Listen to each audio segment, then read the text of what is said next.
এবার খেতে হবে। এখন কটা বাজে জানিস তুই? 7টা বাজে। তুই তো বাড়ি থাকলে এই টাইমে ঘুমের থেকেই উঠিস না।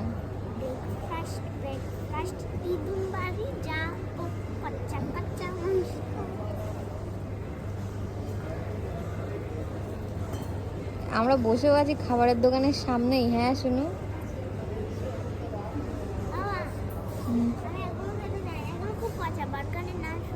বার্গারও পচা, ওর মধ্যে কাঁচা কাঁচা সবজি থাকে। আর 3-4 দিন আগেকারের সব বানানো। এত সকালবেলায় থুড়ি বার্গার বানিয়ে রেখে দেবে ওরা।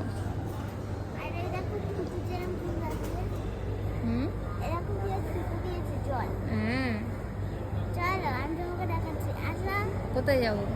বাবা ওইদিকে কফি আনতে গেছে মনে হয়। আসুক, আসো কিছু দেখাবো আমার ফেভারিট জিনিস। আসো আসো, তুই যা আমি এখানে বসে আমার পায়ে ব্যথা করছে। আসো না।